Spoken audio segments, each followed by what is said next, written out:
ख़वातीन के साथ साथ बड़ा ज़रूरी है कि जो हमारे आदमी हैं वो भी अपने आप को एजुकेट करें अबाउट मेंस्ट्रुअल साइकिल, यानी कि जो खातून के माहवारी आ रही होती है ना, उसके हार्मोन्स ऊपर नीचे हो रहे होते हैं खातून के, उसका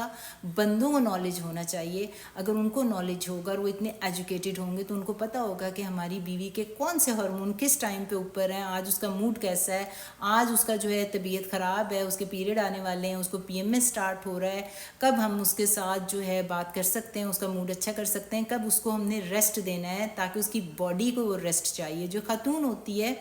अल्लाह ने क्रिएशन ऐसी बनाई है, इतनी खूबसूरत क्रिएशन बनाई है जिसको तौलीद के लिए बनाया गया है, और तौलीद के लिए उसके अंदर हार्मोन्स हैं, और वो जो हार्मोन्स होते हैं साइकिल और रिदम में चल रहे होते हैं, वो इस तरह से बंदों की तरह सीधे नहीं चल रहे होते। और यही एक औरत की पावर है, उसके जो साइकिल होते हैं, उसकी पूरी जो दुनिया होती है उसके आसपास फिर रही होती है।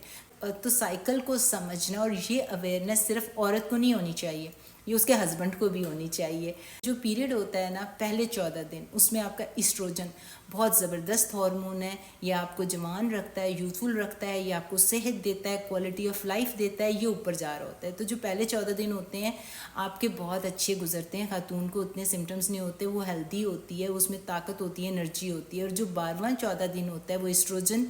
पीक पे होता है। जब वो पीक पे होता है तो वहाँ पे अंडे ने, एग ने रिलीज़ होना होता है, और यही ओवुलेशन का टाइम पीरियड है। जब मैं कहती हूँ कि आपकी बीवी नाराज़ थी ना पहले, या किसी बात को नहीं मान रही थी, आपने उसे काम कोई करवाना है, उसको अच्छे मूड में पकड़ना है, जब वो बड़ी मोटिवेशन में है और जब वो पार्टी की जान है, बड़ी ब्राइट है, बड़ा फोकस में है, बड़ी क्लियर हुई हुई है, उसको बड़ी अवेयरनेस हुई हुई है अपनी भी और माहौल की भी, और अच्छे मूड में है, तो ये ओवुलेशन का टाइम पीरियड होता है।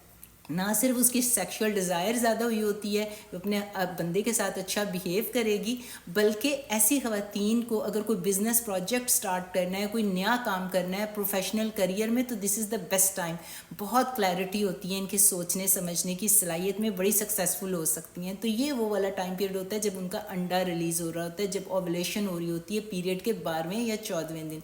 फिर एस्ट्रोजन जो होता है ना वो नीचे जाना शुरू कर देता है। ये जो सेकंड हाफ जो होता है पीरियड का, जिसे हम कहते हैं लूटियल फेज, इसमें प्रोजेस्टेरॉन बनना शुरू हो जाता है। और यही 10 दिन पीरियड से, माहवारी से पहले वाला टाइम पीरियड होता है जब प्रोजेस्टेरॉन जो होता है ना वो वाटर रिटेंशन करता है, वो थोड़ी सी आपको वेट गेन करता है। और फिर जब एस्ट्रोजन और प्रोजेस्टेरॉन पीरियड से पहले बिल्कुल नीचे जाना शुरू हो जाते हैं, और जब फिर ये हार्मोन्स नीचे जा रहे होते हैं तो खातून को माहवारी से जो 1 हफ्ता या 10 दिन पहले PMS के सिम्टम आ रहे होते हैं, उसको खाने को बड़ा दिल करता है, नींद बहुत होती है, बहुत थकी हुई होती है, ब्रेस्ट टेंडरनेस होती है, कुछ को मेंस्ट्रुअल माइग्रेन होती है, कुछ को पेट में बड़ा दर्द होता है, क्रैम्पिंग होती है, बिल्कुल अच्छे मूड में नहीं होती।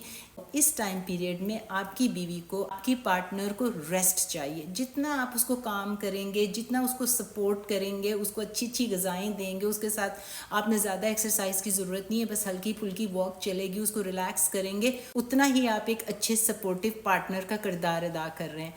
इस पूरे साइकिल के अंदर जो टेस्टोस्टेरॉन होता है वो भी बड़ा ज़रूरी होता है, और टेस्टोस्टेरॉन की जो पीक होती है वो तभी आ रही होती है जब वो अंडा बन रहा होता है। तो उस टाइम पे जो टेस्टोस्टेरॉन होता है वो एंटी इन्फ्लेमेटरी भी होता है, और वो सेक्सुअल डिज़ायर भी बढ़ा रहा होता है, वो आपको मोटिवेशन भी दे रहा होता है। इसलिए वो वाला टाइम पीरियड जो है वो बेस्ट टाइम पीरियड है अगर आपने अपनी बीवी से कोई बात मनवानी है। मैंने आपको कितनी अच्छी बातें बताई। आपको हार्मोन सिर्फ अपनी बीवी की health, emotional health, physical health के लिए नहीं समझने, बल्कि आप अपने काम भी करवा सकते हैं उनसे, अगर आप थोड़ा सा नॉलेज हासिल कर लेंगे तो।